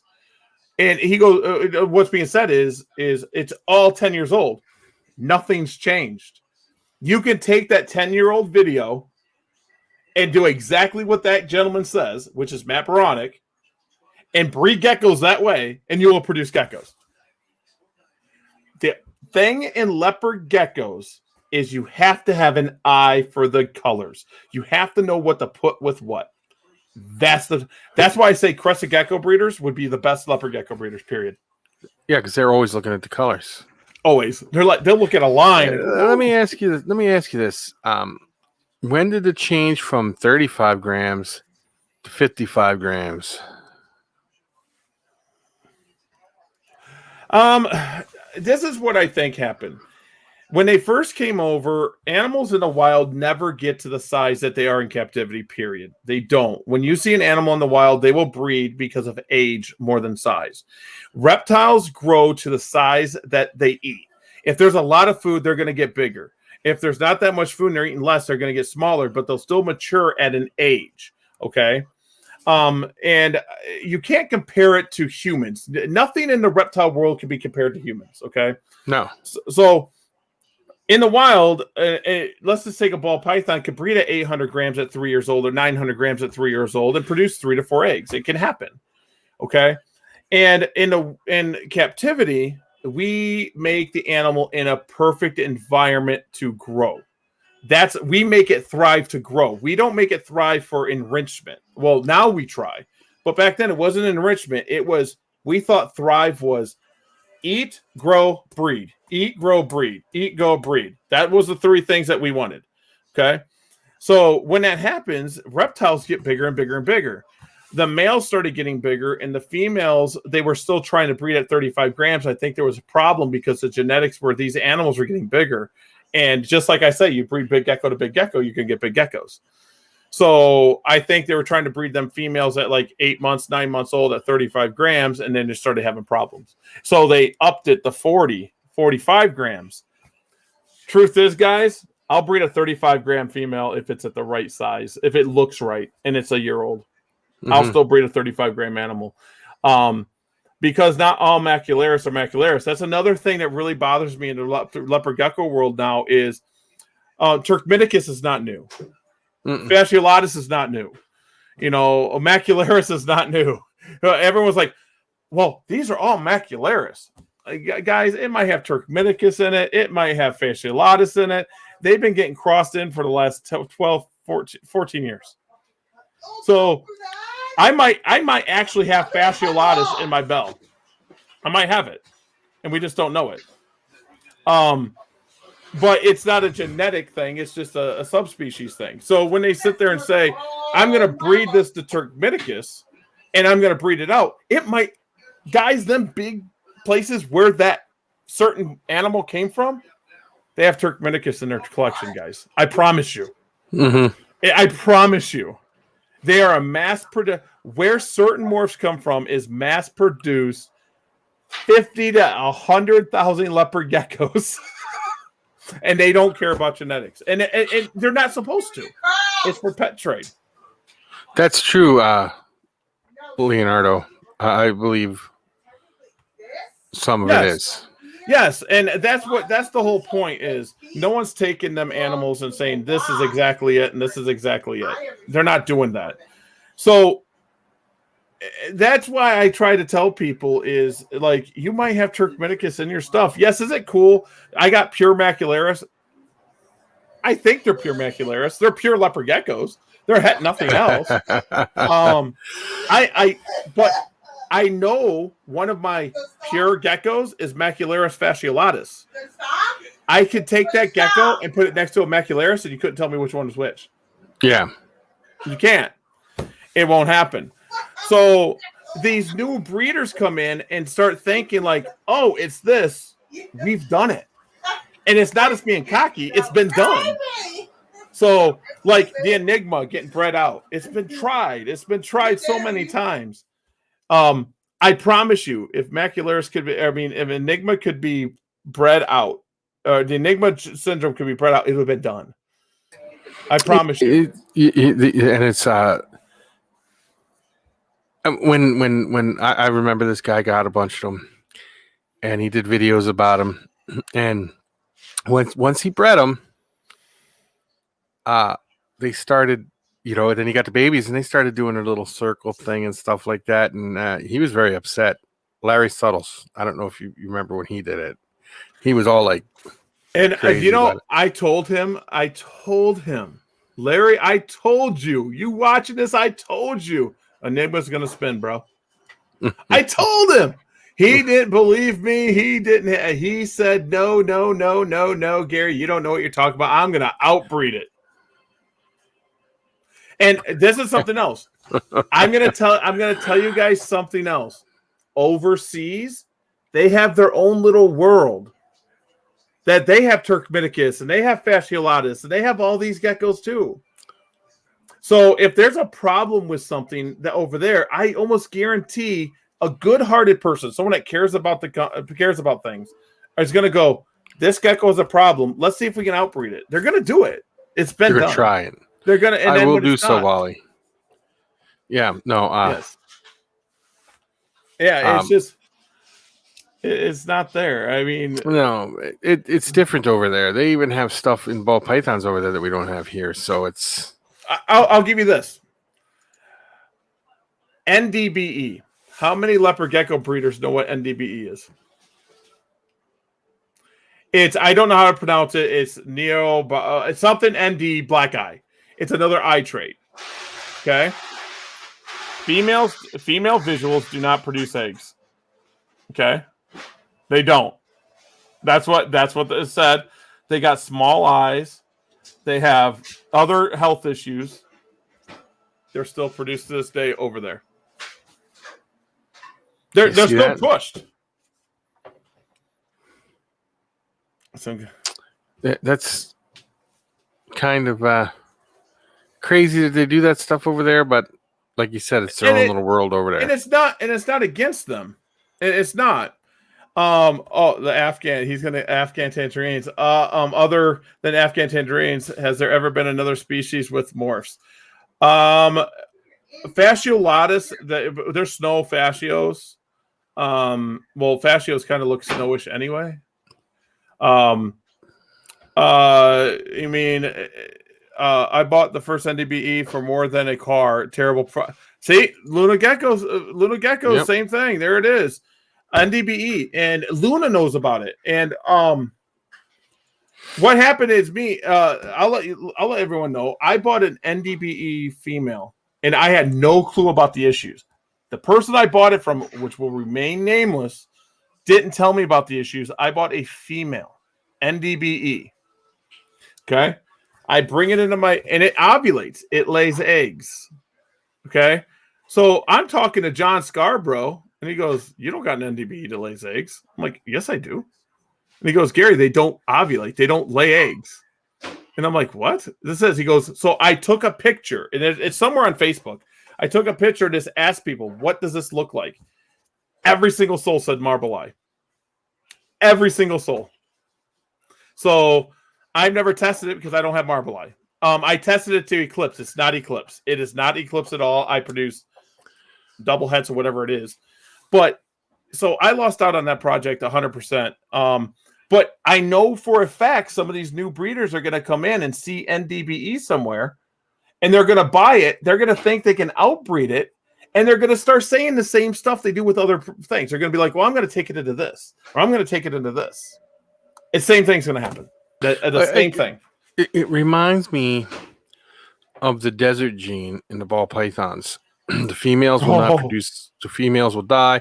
The person that did it knew that stuff was happening and knew all this stuff, and they still did it. But what I notice now is some of the bigger breeders, if they produce it because it looks good and stuff, but when they produce it, if it's a female, they put on there pet only, cannot reproduce and stuff like that. So, and that's where I think that communication should happen. Okay, when there's a gene out there that is I don't want to say X'd, but there's issues with it, and I always say this. There's plenty of morphs out there for ball python, of course, with ball pythons. And all the other, everything, there's plenty of morphs, okay? I could understand if it was a Picta gecko morph. Oh, let's try to save it because I don't think there's that many morphs Picta. I think there's an albino form, a hypo form. I think there's an axanthic form. So there's not many, but no. There's so much with leopard geckos. If there's a gene out there that just isn't right, let's drop it. Let's just drop it. Let's not kill the animals, but kill off that project. Be done with it. It's part of history. We know what it's going to do. And let's not breed it for 15 to 20 years because let's be honest.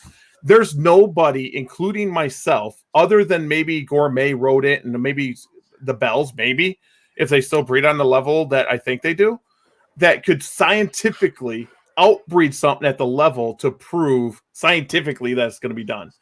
producing 50 babies a year is not scientifically going to do nothing. It's just too little. That's like the caramel albino ball python. Oh, kinking issue. They don't tell you about the kinking issue, but yet they'll sell you one, hoping you breed it. Kind of died off for a while, but now it's slowly showing back up again. I won't say a name here because I love the guy. He is a good guy, but he would actually, if the kink was in the right spot, he said, I can still breed that one. I know. And I'm like, said that too. And they're a good guy too, so I'm sure it's the same guy. Yeah, I'm like, come on, dude, just stop. Or the super cinnies with the duck bills and stuff. I'm like, there's so much out there. We don't need that one animal. We don't need that morph. There's so much other cool stuff. So this is where my line is. This is where this is at. Every single one of us put animals in a box for our pleasure. That's what we do. Okay, we take animals and we put them in a box for our pleasure. So let's give them the best life possible instead of breeding something that could harm them. So if animals can get tumors, if animals get small eyes, if animals can have any spinning issues, let's just stop. Let's just stop and enjoy what's good, because every single mutation morph out there is a genetic flaw. Period. And I had a guy named Seamus. Okay, Seamus was on TRR, and he's the one that put this in my head. He's like, when you breed an albino, it changes the outside color, right? And I'm like, yeah. He goes, how do you know that they don't have enlarged kidneys? And I'm like, I don't know. Why? And he goes, they could have enlarged kidneys. Or this morph could make enlarged hearts. Or this one could have dysfunctional lungs. You don't know because you can't look inside that animal. And I'm like, I never thought of it that way. He goes, every morph is a genetic flaw. That is why it's so hard to find these out in the wild. They usually die off. They're genetically flawed. That would probably make a good T-shirt, Leonardo. A super snow issue, more common than you think. I'll get to that in a second. That needs to be a pillow or something. I may fox that would be a good shirt. That would be. But the flaws in the super snow. I don't produce many super snows because I'm scared of it. I have yet to produce one that is terrible, but its bone structure in its head is different. It is different, but it doesn't seem to harm the animal in any way, because super snows grow full size. They live full lives. My friend has a 17-year-old super snow that was a pet that I test bred. It's Het Bell and Het Dremper because I test bred something. And I had a super snow once. You rock, Wally. No matter how much I bred it, would not produce any eggs ever. Yep. I don't know. Is that an issue? Yeah, well, if something don't produce eggs, okay, let's take the Black Knight. Later, Wally. Okay? The Black Knight issues, I think, is because it's been inbred so much. It doesn't produce eggs. And they do have a face structural issue. Something similar to the super snow. Now, I don't see the face structural issue as too bad a thing. I wouldn't breed one with a bad one because it's not affecting their life and killing them, if it gets what I'm saying. The infertility, they're not going to pass on that bad gene, are they? Because that's a big thing that in Black Knights people don't know about is females tend to not produce very well. Some do, some don't. So you could buy a 25-gram Black Knight for $3,000 female, and guess what? It don't breed. I had also a pair what they called Rainbow Bold, and they changed the name since then, but I don't know what they changed the name of it to. That I produced one egg in the entire many years I had it. One egg. And it hatched, but it was just one egg. I tell people when it comes to any animal too, if you only got one or two of the animals and they're not producing, it could be just them animals. It could be the line that the breeder had. It could be anything. But now if a whole group, like let's say the Black Knights coming out, they're not producing eggs. And the NDBE issue was worldwide. It's like, no. And that's when we got issues. I'll give you an example. My white and yellow line, it produced some small eyes. The one I just bought, I paid a lot of money for this white and yellow, produced small eyes. I'm never going to breed it again. I'm like, nope, done. And I'll never make my money back. I will not. I promise you, because all the animals are. I sell pet geckos, guys, but I give them away. I literally just hand them to people that, I want a pet gecko. Here, you got one. I just thought of what they called it now. They call it the lavender bold stripe. Yep. And it only produced one egg out of all the years I had it. And Black Knight cross, and if you have Black Knight, that's what I personally suggest to do, is outcross it. Now, Luna is a Black Knight breeder. He might disagree with me. He might agree with me. But here's how my view on crosses are. Okay? And I'm a longtime leopard gecko breeder. If I take a tangerine line, and we'll just take Black Knight. If I take Black Knight and I breed it to something that's not melanistic, it's not. And I breed it to, let's say, a raptor. That is not a Black Knight cross. All the melanistic in them animals are Black Knight. It's only Black Knight. So when I breed them back together, I get dark geckos, it's still Black Knight. It might not be on the level of Black Knight, but you could breed Black Knight to Black Knight and get not so dark geckos. You can. So when you talk about outcrossing it, you mean outcross it to another species of a black animal, like a dark animal, right? Yeah, when I say outcross a bloodline, I say outcross it with other non-related animals. But when I say a crossed animal, like if I take my blood to my M2 line, so if I take M2 is not a name, guys, it's just my male. Okay, it's how I do it. So my M2 is a tangerine animal that produces some insane tangerines, but it's not a named tangerine line. It's just a tangerine. So if I take M2 stuff and breed it to blood, I would then call that a blood cross because I have two tangerine lines in it, and I cross them. So now when you breed that out, you're having two influences of tangerine going into your lines. But if I take my blood male, let's say my M7, or if I take 5219, or if I take 14 2000, them are all my main blood males, and I take them to pure macularis, nothing else in them. They're just wild geckos, and I breed them. That's still pure blood. There's no other tangerine mixing in there. It's still pure blood to me. Mm-hmm. And then when I take them, it's just a different intensity of blood. That's what I'm saying. So when I take that blood to another animal and I breed them back, I'm going to get same intensity. So you could take them animals I bred to macularis, buy a pair of them, and eventually create bloods like my bloods. You could eventually do it very easily. And there's no other tangerine influence, so I wouldn't call them crosses. Let's see. I call them Black Knight crosses just so people know that it's an example: mandarin, tangerine, Black Knight. And I agree. I see what he's saying, but when I think of a cross, like, it's just two different lines. And tangerine's the best because everyone has a tangerine line now. Does anyone not have a tangerine line? I mean, seriously. But I mean, there's clown, there's G whatever, and now everyone's going to get mad at me because I'm not naming them right. But I mean, if I took electric and I took atomic, I call them atomic electric crosses. But when I took my atomic, before my fire, I took atomic and I took them into Bell, and they weren't that good at orange. I still call them atomic bells. You should take an atomic and an electric and combine them and call it an atomic. I just had a name in my head too, and just lost it that quick. Jeez. Yeah, I'm telling you, it's gonna be fun. It's fun. Loving the blood I bought from you. Thank you. The blood, I'm telling you, Matt, the bloodline that I have is insane. I've kept it.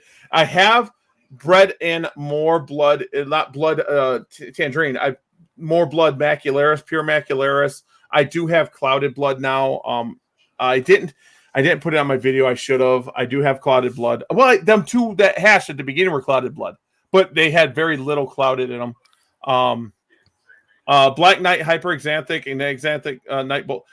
Hyperexanthic is a very fun line. And do you watch this? I'm going to blow you guys away. Do you know hyperexanthic's like from 2006, 2007? That's that. I'm not saying Roy is upsetting me at all, but these new breeders are thinking these are new lines, and all the stuff they're working with are from 10 years ago.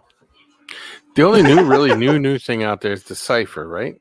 Cypher, a white and yellow, but white and yellow's not really new either. It's been around for a long time. Yeah, it's been around overseas for a long time. I had white and yellow a couple of years back. Some things might be new to the United States, like Black Knight. But if you guys search, I'm just going to give everyone a little thing. Just search Black Pearl on YouTube. Yes, I remember that. Black Pearl are as black as Black Knights. I'm telling you. 10, 15 years ago, Black Pearl came out. And it's a marketing ploy, guys. And I'm not saying that they're bad geckos. It's just Black Knight got advertised at the right time. Everyone's getting their COVID-19 checks. That's what I call them. And it just blew up. It is not that they're bad geckos. They're not. They're good geckos. Black is black. You're not finding a Black Pearl anymore. You're not.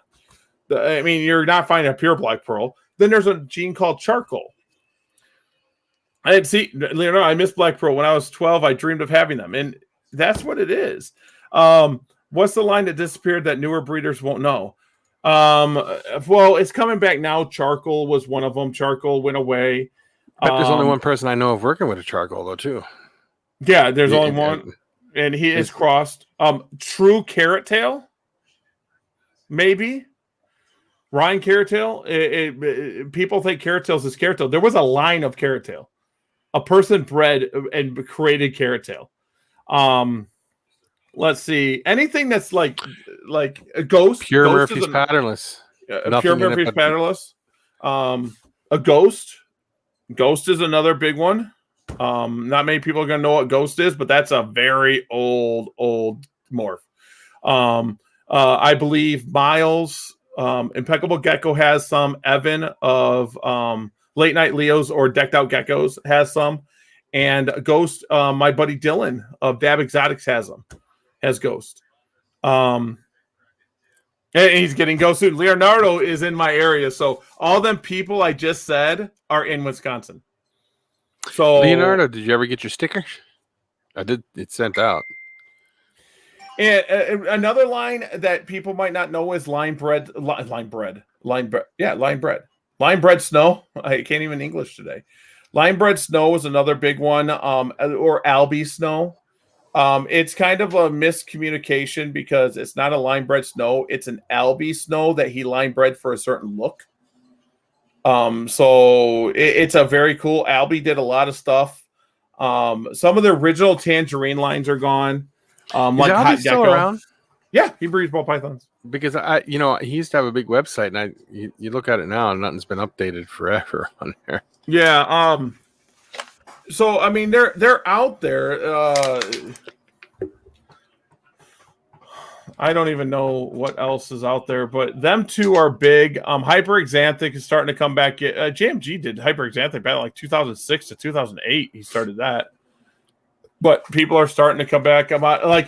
I'll go to while we're talking here.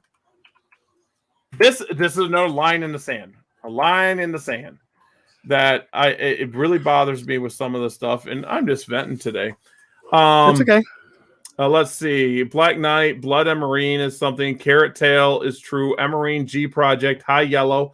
High Yellow is one of the very first morphs. That was the first thing that leopard geckos were bred for. Was High Yellow. We started understanding that we could breed to create something. That's where it started. Well, that's like, didn't the Tangerine line start with just an orange dot? Yes, Tangerine started with an orange dot. Let's see. I'm going through Jungle. That's a line bred thing. NDBE. Reverse stripe, something that really pops out of Eclipse, but you can line breed for it, and you can get reverse stripes all the time. Max Snow, Tangerine Tornadoes, another Tangerine, Afghan Tangerines, Atomic Tangerines, Black Pearl, Bold. Bold is something that I think is really underrated. Everyone should have Bold. Cinnamon, that's not really truly a thing to me.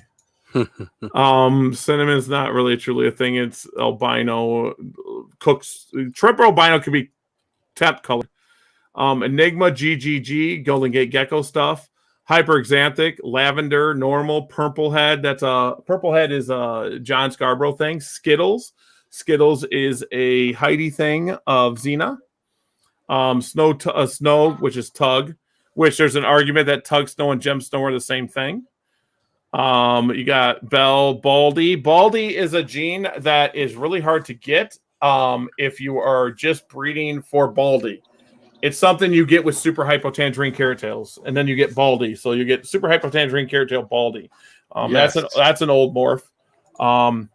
Blizzards, Bold Stripe. Bold Stripe is one of them things that really pop on geckos. Extreme Bold, that's just a fancy name for Bold Stripe to me. Because Bold Stripes will throw bold animals. They're not always going to be striped. Hypo is normal hypo. People change their definition of hypo all the time. It has to have under 10 spots or has to have this many spots. What's up, Ed, CMC? Ed. His name's Ed. Ed, what's up? Go through Fire, Bold, Halloween. There's some that you don't see anymore and you'll never will. Hot Gecko's one. Hot Gecko Tangerine's one that you'll never see. That's the tangerine used for fire waters. I know people say they have fire waters, but I don't know. I don't want to say yes or no. Let's see. I have something that came from the Bumblebee line. There's a Bumble Gum line that no one knows about. Well, the old timers do. That's what the Tremper Bell was called. The Bubble Gum. So there's lots of stuff going, man. There's a lot of stuff to go into. The lines in the sand, the new breeders just don't understand. And that's why the older breeders do this. They just look at them like, dude, I've done that. I produced 800 animals doing that. You know what I'm saying?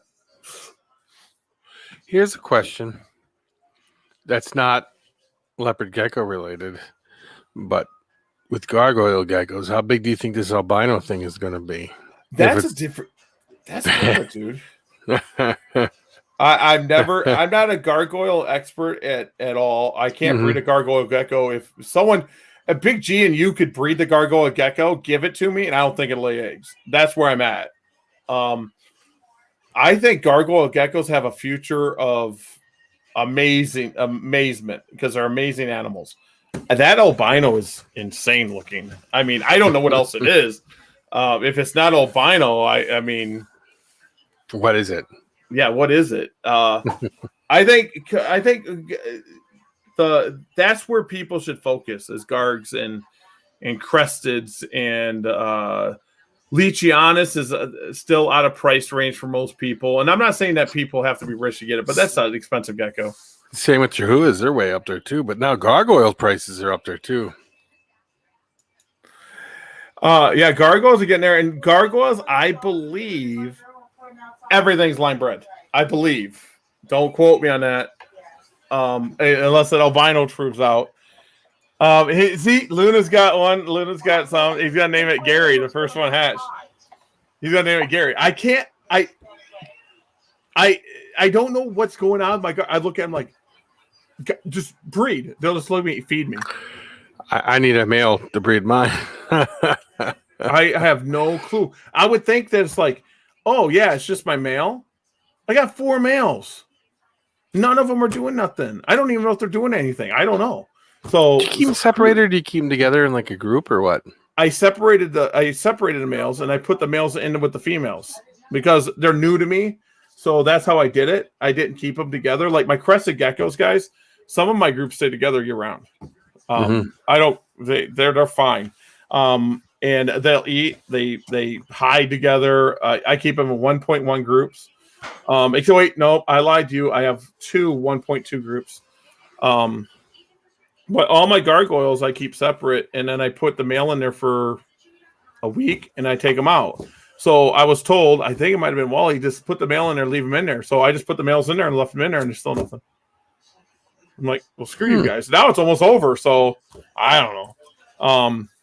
It is what it is. I'm not mad about it. It's just, it is what it is. I'll breed next year probably. Like I could produce. I mean, I didn't breed them. The alligator lizard produced, and I can produce cave geckos and other rare stuff and rare snakes and rare venomous snakes, but gargoyles I can't produce. I've never had a problem doing that with anything. But now I got to wait till I get a male, and then I'll let you know what I think of the gargoyle situation. I got some cool roaches though. I got some mountain horn or wide horns. Yeah. I got.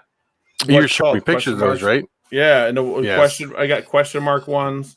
What do you do with the good. question mark ones? Do you feed them off, or do you use them for just They're- display use, or what?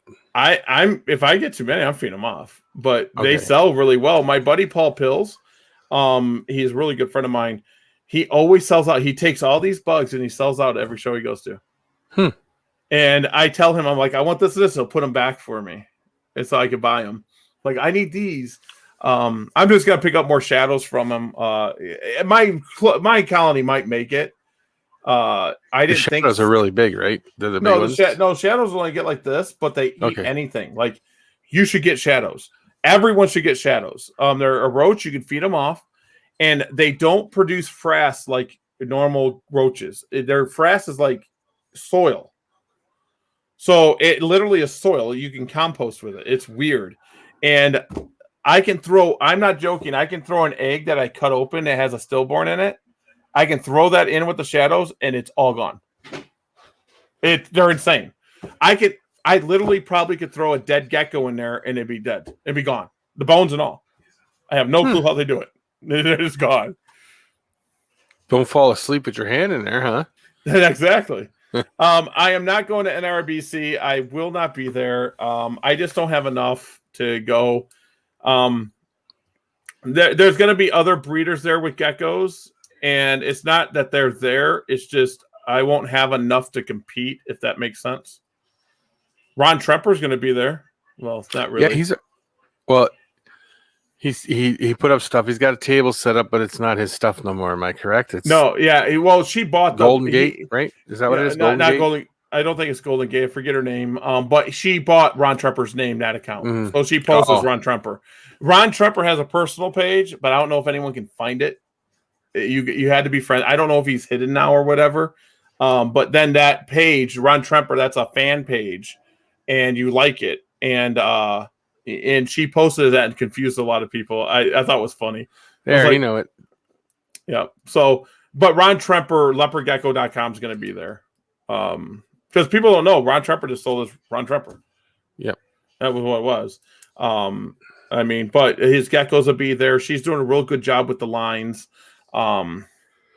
Julie. She's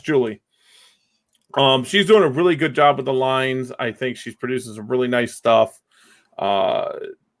I'm hoping she does really good, but JMG will be there probably. I don't know how much geckos he's going to do, but there's going to be a few other gecko breeders, and my 2021 stuff, I just don't have enough to compete at this time. I mean, I got quantity, but I probably only got like 200 really nice high-end stuff, and that's not enough for an NRBC to me. Mm-hmm. Because there's going to be, I don't know about this one, but usually people from overseas are there. They're buying.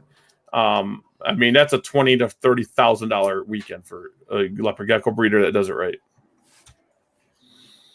Yeah, B&M is really cool people. Take my book, dude. Here for Julie might sign it. Julie will sign it. Julie's really good people. B&M will be there. B&M really has some really awesome stuff. He's really laid back. Really cool stuff. I need to buy some stuff off him. But again, I only buy males. Males are the only thing I buy. So how many crested geckos do you have, Luna Gecko? 75,000. 75,000. Someone asked me how many leopard geckos I had now, and I don't know. And I'm not counting them. You should put 15,000. I have no clue how many geckos I got. I mean, in this room I have 23 cave. I got all the alligator lizards. I have 14 different types of leaf tails. And then crested geckos are behind me. I don't know how many crested geckos I have, and the gargoyles are behind me.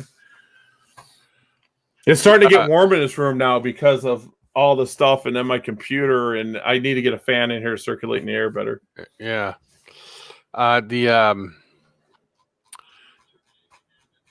cave geckos, right?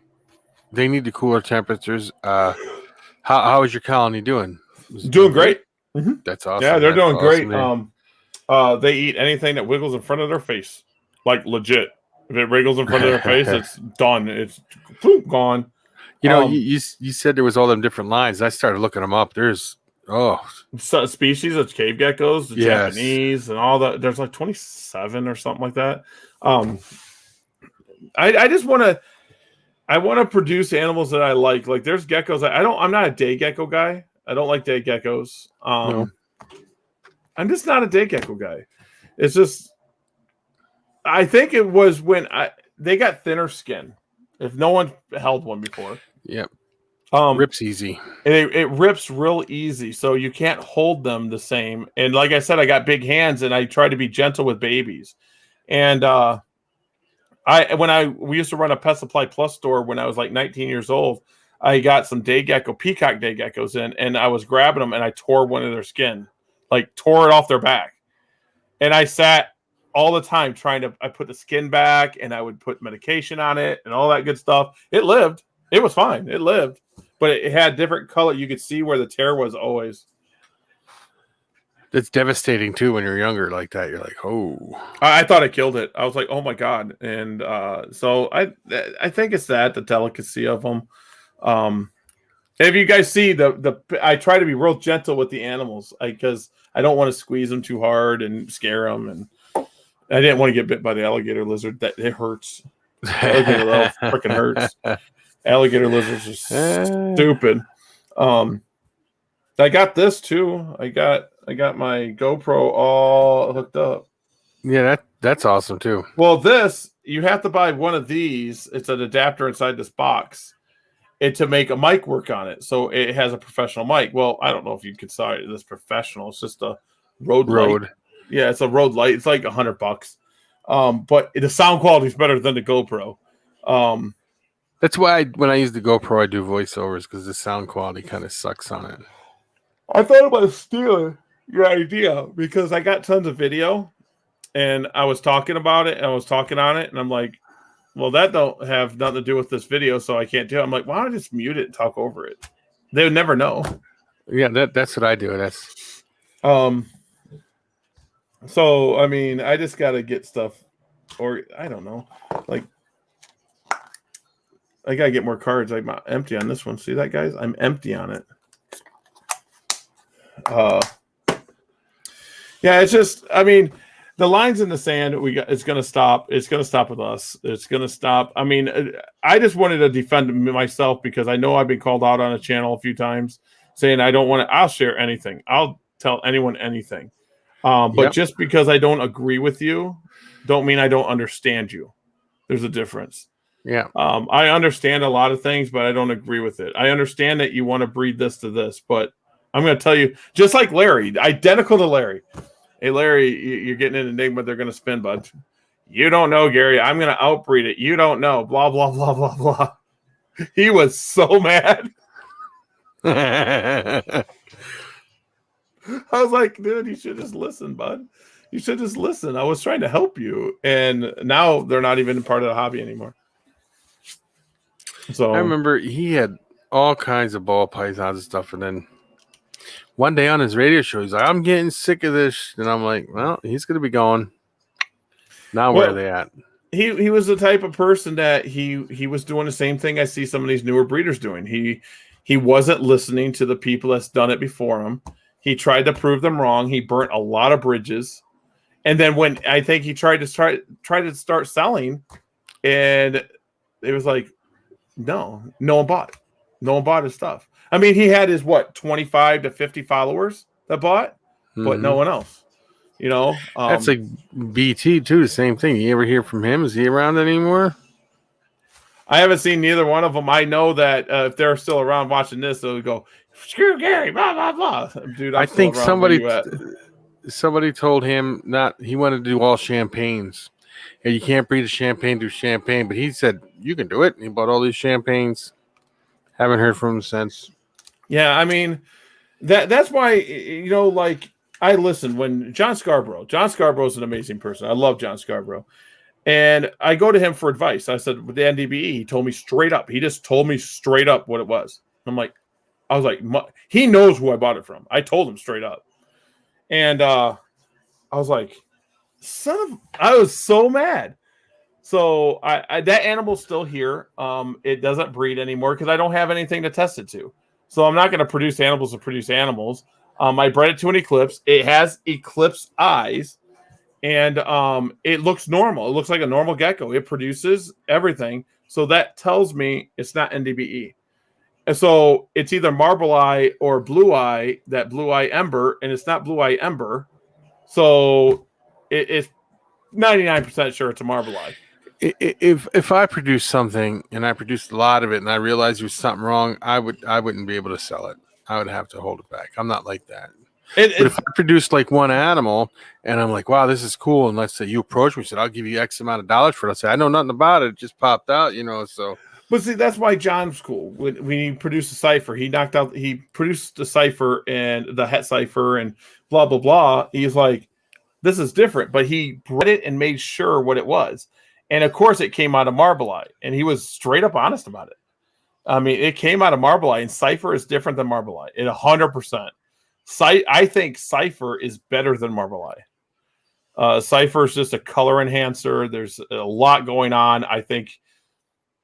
The combinations are endless with cipher. But adult ciphers are kind of ugly. Are they? Yeah, adult cipher, just plain ciphers are ugly animals. Well, I don't want to say ugly, but they're not good looking. Just like a white and yellow. People like white. A plain Jane white and yellow are not pretty animals. They're not one that's like makes you go, whoa, look at the color. They're just plain. It's when you start adding color to it, and then they enhance that color, And one of the old tricks was if you had an adult white and yellow, it'd paradox out. It would have a paradox spot. They would have paradox spots all over. My first ones had spots on their sides. Yep. And I think some people were trying to pass off Enigma as white and yellow. So you got to watch. You got to know who you're getting stuff from. So, I mean, I've bought groups of stuff that I just sold it off as pets. I've lost money. The money's not anything to me. I don't care.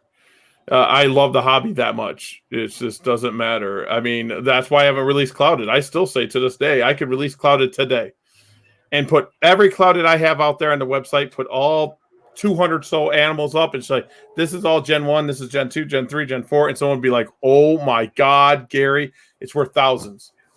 But then it would be no better than Black Knight because people would ruin it. It means something to me. The line means something to me. I don't care about the money. If you produce some black ones and you sell them for $5,000, go for it, dude. Rock on. I'm making sure my lines are perfect and they're what I want. And like I told people, the Gen 5s, I don't like them. They're too dark. I don't like them. They're cool.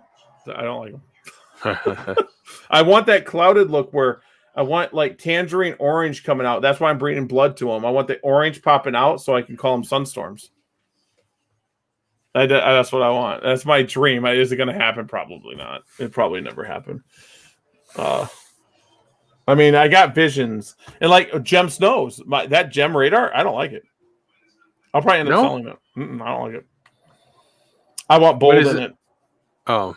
It's just too yellow drab. It's got my white head because my radars have white heads. They're just known for their white heads, like almost 80% white head. And then the rest of the body is just like this dull yellow, hypoed out animal. And I'm like, nope. I mean, it's pretty. I like it. It's an animal. It's going to live. I'm going to sell it probably. Are gem radars common? There's not many people with gem radars. I think I might be the only one right now. I might not be the only one this year, but gem radars are not common animals. That one I saw, yes. That was a 4th gen. 5th gen darker, yeah. 5th gen is the ones I have are darker, yeah. as babies. They're at 20 grams right now. I don't like them. Sorry. I don't want Black Knight looking animals. I don't want it. I don't want them. Even if you got one that was a Black Knight with a normal head structure and eyes and all that, you wouldn't want. My worry is the way that the leopard gecko community is now. Like the John Scarboroughs and stuff would be like, well, Gary's honest person. It is what it says it is. I'm afraid that people are going to say when it got that dark, it's just a Black Knight. Oh, I got what you're saying. Even though it's like a browner color. It could be, yeah. The one that Leonardo's seen is brown. It's not black. It's brown. You put it under light. It's a brown. It's different. It reminds me of charcoal. It reminds me of charcoal. Yeah. And then if you breed that to a Black Knight, won't it be like a silver color then almost? We'll find out. I did buy Black Knights. My Black Knights, the females don't produce. I think I got 2 good eggs total. Whatever. My male's like a 1 out of 10 might be a 5, 6. So I bred that to a Gen 3 clouded and some other Gen 2 stuff, and I'm going to see what it does and see how it reacts. Because if you take a Black Knight, you can take a really dark Black Knight and you can breed it to a non-Black Knight animal, and it doesn't even come close to Black Knight. Okay, it's a drastic drop. So if it's not that drastic drop, I know that the 2 animals can breed together and produce melanistic animals. They're both line bred. It's just wondering if I'm on a different path than the Black Knight was. Like the Black Pearl, that one that Chris did was a silvery animal with color. Mm-hmm. So what's going on there? It's a different look. There's so much that doesn't. I don't know. It's unanswered. So like when I sell clouded stuff for $150. Like Gen 1 stuff, $150.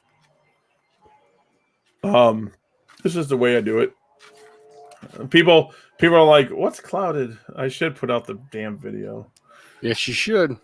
I mean, I did put out a video and I got some pictures that show some tangerine clouded stuff. Because tell you the truth, tangerine brings out the clouded the best. Tell you the bottom line. But tangerine tends to bring out darkness in animals. So yeah, I just having fun. I got tons of projects. I got the wacky project. I just breed for wacky pattern. So yeah, I mean, it's all good. Fun though, isn't it? That's what it has come down to. If you're having fun with what you're producing, go for it. If you're having fun, if you don't know what you're producing, learn what you're producing. I get people all the time to email me and say, "Hey, Gary, what do you think this is?" I try my best to help them. I try. I'll sit there and say, "I believe it's this. I believe it's that. What's the parents? Oh, it is that." You know. I had someone ask if something was an albino today. I'm like, "Yeah, it looks albino." So I don't know if it was a good thing or a bad thing for him. I still don't know. But yeah, it's a fun time. No goddamn motherfucker! Oh, sorry about that. So, anyways.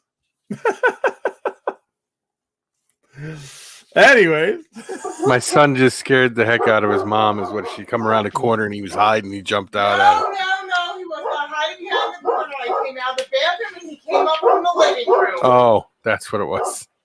And he walked up behind me and grabbed me.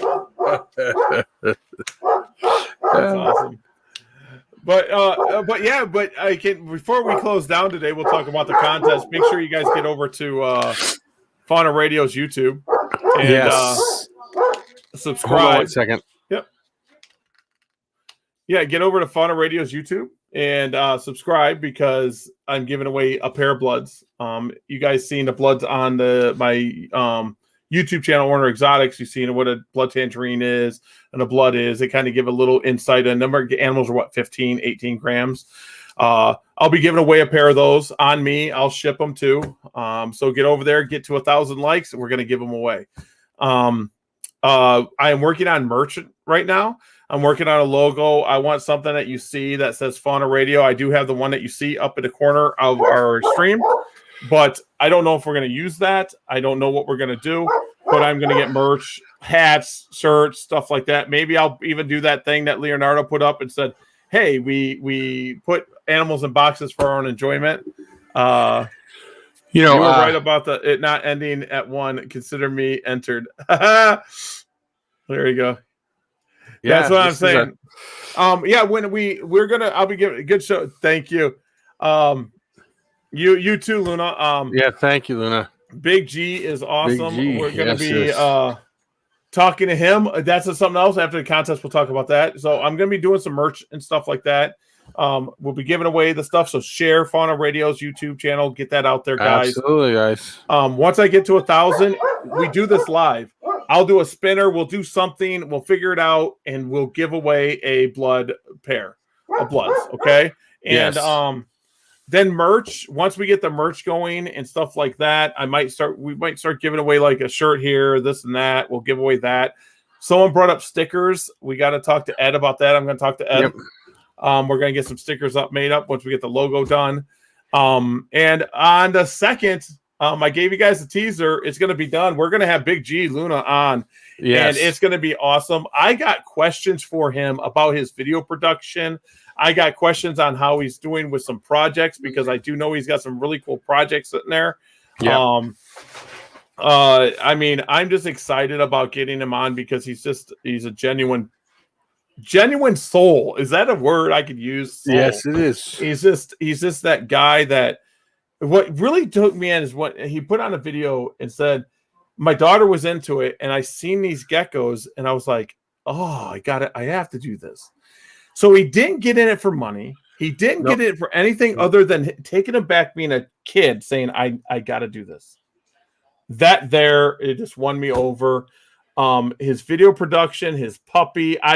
Guys, if you guys watch this, get over to Luna Gecko's YouTube. I think watch videos. I think Handy Dandy handles all their video production over. Handy Dandy is talent. That's just my thought there. Handy Dandy is talent. I love how they do stuff. I love it. Their intro. I know when I hear that intro, it's Luna time. I'm telling you. I love how ready for this. He doesn't use clickbait. Nope. He doesn't. And I love it. Luna style. I'm going to do this Luna style. We're going to do this. When he's awesome. About you got $1,000. You want to get into the hobby. There was no clickbait there. He had $1,000. He went step by step and did it. And he was right on the money. Yep. His channel's addicting. Some of the videos I watched 2-3 times because it's just awesome. Handy Dandy does an amazing job. She is the heart of that channel, I think, because she just makes it happen. And I recommend everyone that hasn't looked at Luna Geckos, just go over there and give them a look at. Watch 3 videos. I guarantee you're addicted. Absolutely. And I could talk about another person if he's going to be watching this today. I do got to message him back. He said he'll be on. We're going to get Wicked Reptiles on. Sweet. We're going to be getting them on. Got to go watch a bunch of his videos and pick his brain a little bit. Yep, we're going to get him on. We're going to get that. I'm just a talent. I like that. Look at, hey man, he's just a talent. I wonder if he's got like a little room with the powder room and stuff. I would love to have a powder room. Get all the shine off his head. Yeah. What I want to do, and there's another thing that I'm going to be releasing, and I think we got one more show we're going to be doing one more show before Luna. I will have some detail, and I'll release something really cool that we're going to release on Fauna Radio and Orner Exotics and DEA, because we're going to do this as a collab thing. Okay. And I talked to you about it. I told you what I was going to do, and you said it was really cool. Okay. I got to think back. I'll just say cards. Autographs. Yeah. So I think we got this. I think I got it on the lockdown. I think we're going to be doing it, and I think we're going to be launching it together because it's a community thing. I think Fauna Radio is going to be the way to launch it. It's going to be an amazing thing. It's going to be fun. You guys are going to enjoy it. Trust me. Yes. But I'm really excited that on 7/2/2021, we got Fauna Goes to the Moon. I thought people would get that. I honestly thought people would get it. Yeah. I don't know. I got it when you first told me. You kind of sent me that teaser teaser picture a couple weeks back. I was like, well, yeah, that.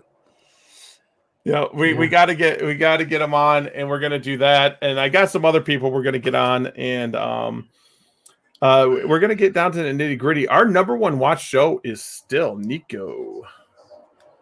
He was great to have on. Nico, he was a lot of fun.